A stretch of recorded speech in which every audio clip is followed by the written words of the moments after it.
Merry Christmas, everybody. See, got my small tree, got my mug of mulled wine, Santa hat, Christmas jumper. So, hopefully you've opened your presents and you've been brought all of the Warhammer, or not, that you desired or didn't. Of course, that's through TV Magic. I'm actually here on the 22nd of December, but nonetheless, a Christmas message it shall be. So, Warhammer, Christmas. Now, when we put those two words together, naturally we think of going to the shops and buying things and having fun little plastic kits to cut out, glue together and paint, and that is lovely. And in fact, the hobby of cutting out plastic kits, sticking them together and painting them, I have said before, has real value, real meditative value, right?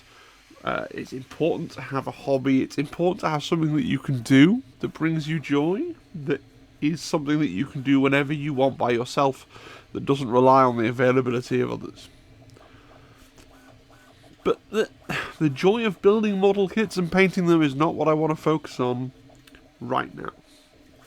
I want to talk a bit briefly, if I may, about the ability of Warhammer to build communities and lifelong friendships. So, for years before I started Tabletop Impulse, I was what you might call a notional gamer, right?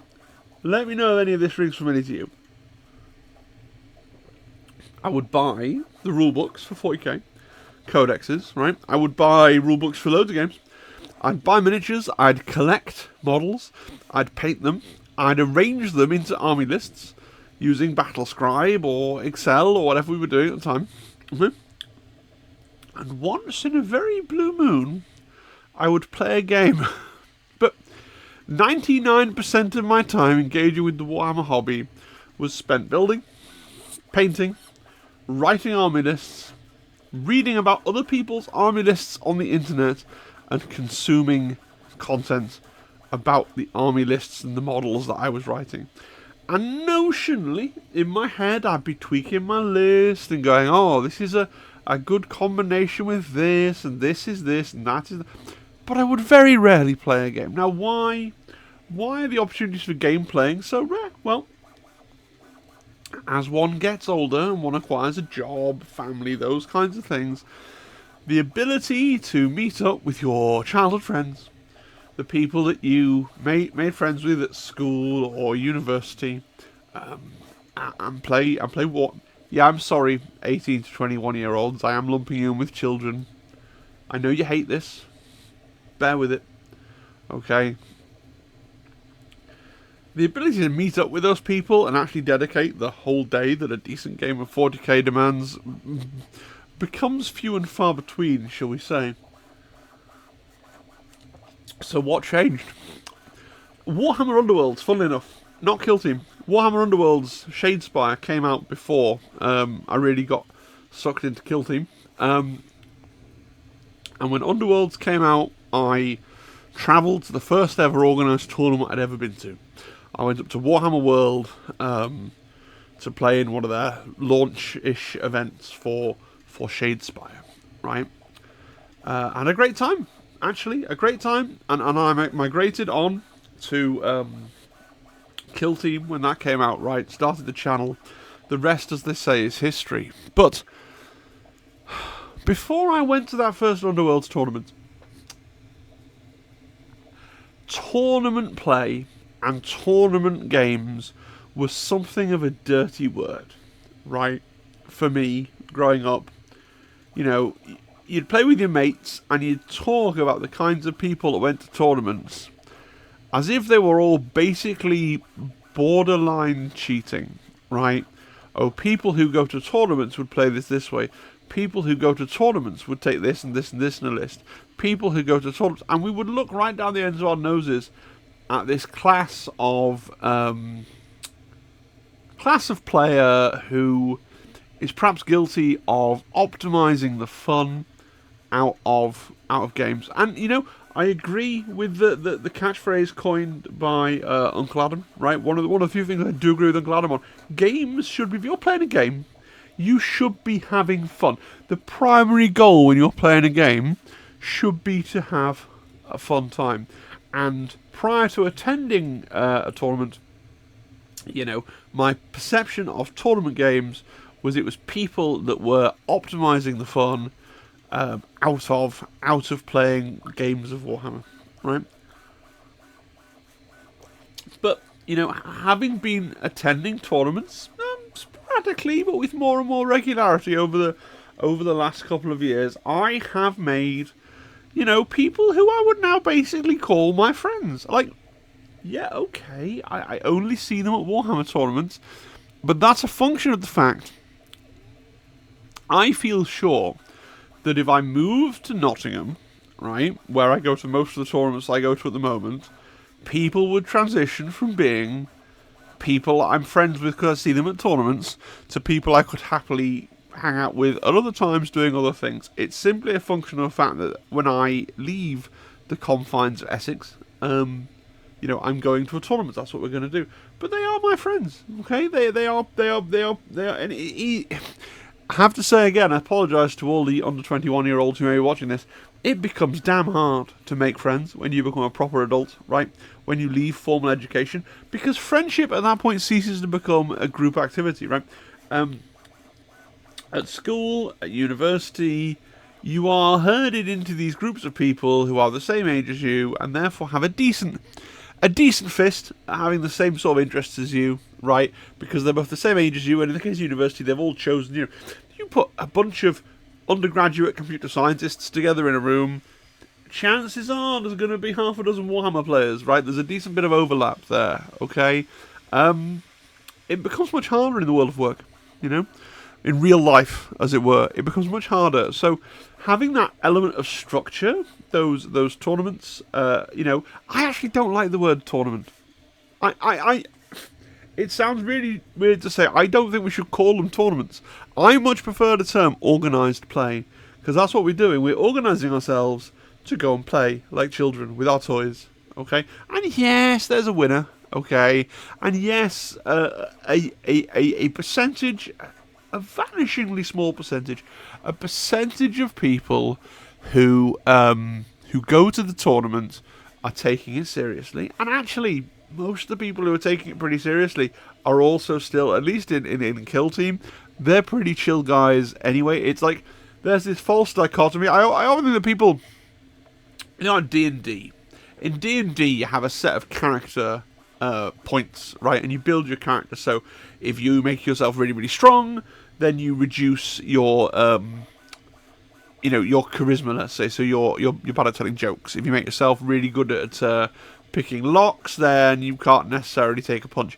And people kind of take this approach and assume it's applied to real life. So people aren't made on a points buy system.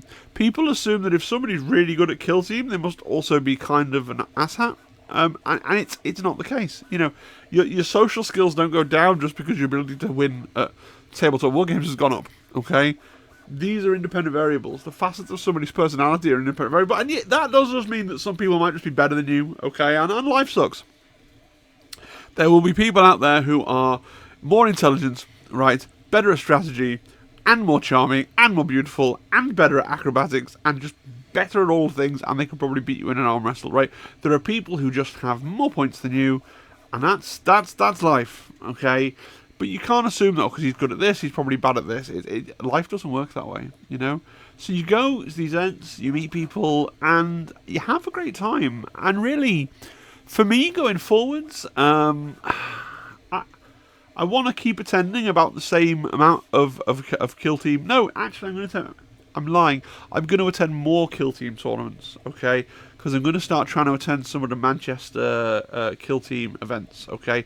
Met one of the guys that runs events in Element Games in Stockport, the Deadwood Team Gaming Club Group Fellowship, right? And he gave me a heads up. Said, look, come to this event. It's on this date, this time. advanced registration, blah, blah, blah. So we're heading up to that, right, in 2025. And I hope to expand. So I'm not just going up to Nottingham. Sometimes going up to Nottingham. Sometimes going up to Manchester, right?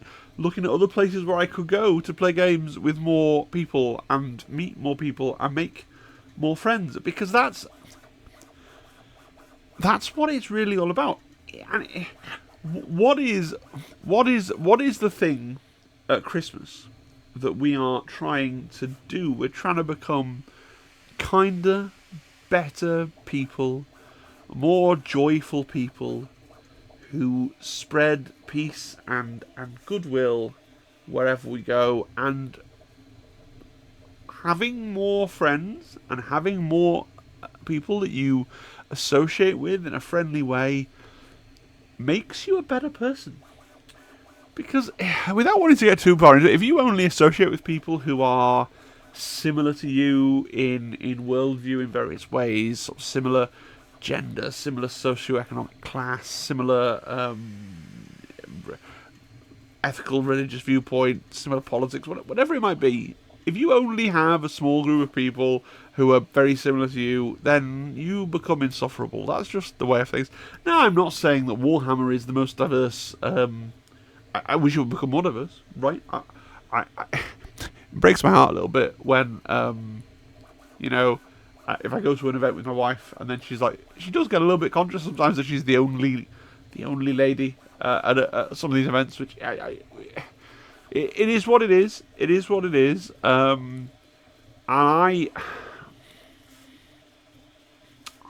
It's Christmas, and I don't want to get into the whole gatekeepering and not gatekeepering thing. What I will say is I don't necessarily know that the things that annoy people that they do to modify the fiction of the game are the magic panacea to making the game. I don't think the company needs to change anything to make the game more inclusive. I think that the people that play the game need to change to make the game a bit more inclusive. That's kind of my take. I don't actually think that anybody. I don't think it's true to say that girls don't play 40k because there's no girl space marine. I don't think that they look into it like that. They're bouncing off, guys. They're bouncing off before they get to the point of like getting deeply into the lore. I feel. I think it comes from us. We need to be more welcoming as a community. That's just my take. But the whole thing, the whole thing I'm trying to circle around back to here is go to tournaments, talk to people, meet people. Play more games against people that you don't know and make more friends, because that's what the point of having a hobby like this is. It's a social hobby. I want to get people away from sitting in their rooms. Obviously, I like sitting in my room. I like my room. Look at all the stuff that I have. It's great, right? I love painting. Very solitary activity. Very mindful, okay? Very, very, very, very meditative. Very good for organising my mental elves, okay? That was a Santa pun. No, never mind. But getting out there, meeting people, talking to them, playing games, right? Make one of your New Year's resolutions to attend some tournaments. And if you already attend tournaments, attend more tournaments. Attend tournaments either if it's just Kill Team that you want to play, and you always go, like I always do, go to the not Kill Team ones, go, okay, cool, well, I'm going to keep going to those, and I keep going to Warhammer World, and then I'm going to pick another, I'm going to go and see what's going on in Norwich, or Bristol, or Manchester, or even down in London, as much as driving into London terrifies me, as it should terrify all people. But pick one of these other scenes and infiltrate that, right? And broaden your horizons and broaden the group of people that you play with on the regular. And if I can tempt you, I'm going to try. I'm trying. It's hard to infiltrate them, right? I'm trying to get a Shatterpoint tournament lined up so I can go and play and meet an entirely new group of people. And get the sense of the vibe of the thing. I kind of want to go to an Underworlds tournament. I just feel like the gulf between the people that have been playing Underworlds all this time and are very, very good, and me, at the moment is a little too high. In an ideal world, though, I'd be going to all three. I'd be going to all three of those things. Like, so, my fundamental message to everybody watching this is go to more tournaments, meet more people, have more friends, have more people in your life, and spread the joy and the happiness and the kindness of Christmas, and try, it's tweet to say it, but try to make that feeling of goodwill and joy toward your fellow man. It's an intrinsically outward looking, outward feeling thing, and try and carry that forward through the year. Ideally to everybody, I don't want to get too preachy at you, right? Ideally to everybody you interact with, but at least go out of your way to have interactions and use the fact that you've got a hobby. Use the fact that you've got the structure of a hobby and event where you turn up, play a game, and do a thing. So if you do end up sat across the table from somebody and you have a negative or an awkward interaction, you know, you've got the game to like fall back on as the thing to talk about, do and move, and then you can leave and it's not that bad, right? But like, use this as a springboard to get out there and to socialise, because Lord knows I've done that. And yeah, it helps to have the channel. Channel's a great icebreaker. I'm not going to lie. Like, I would recommend anybody that's got the time or the patience to do it, I would recommend having a small YouTube channel. It's one of those things where you've got to keep plugging at it, and you can't let yourself get too distracted by like, what, oh, my channel's not doing well. It's not about doing, like, if you want it to be about doing well, then you're on a road to hiding in terms of your happiness. But if you want it to just kind of be there as a thing, it's a great icebreaker in terms of when you're in a room with people. You might regard them as strange, but they don't regard you as a stranger because they've got this sort of dynamic here going on. So they feel like they know you quite well, and then that makes it quite easy to have that conversation. So that's quite good as well. Make a YouTube channel. You know, and then come onto the Discord and say, look, I've made a YouTube channel based on what Phil said in his Christmas message, and we'll all go and look at it, you know. And a rising tide lifts all ships, that kind of thing. And that's really what I wanted to say. I hope you've had a Merry Christmas, a joyful Christmas, a Christmas with, I know it's hard, right? As I sit here on the 22nd of December, realising that I've got almost no videos scheduled to come out over the 2 weeks I'm away, thinking about what's got to be packed in the car and everything else, but try and have some serenity as well over Christmas, I suppose, some peace, some thoughtfulness, and then that wonderful gregarious spirit of, you know, joyfulness. Try and carry that forward into the rest of the year. And use Warhammer, or the hobby in general, you know, I include Shatter. When I say Warhammer, it's become a genericized thing like Hoover, right? Like, use our hobby as the template, the springboard, the method by which to go and make some more friends. Go and be less. These are the lessons I've learned, and I feel like I'm genuinely richer for it. I really do. So cheers to you and your family and everyone that you're with this Christmas Day, and as we go into the new year, attend some organised play. Or if you already do, attend more. That's my Christmas challenge to you, as I think it'd be good for you. Okay? Cheers, everybody. I'll see you next time for a more normal video. Bye-bye. Merry Christmas.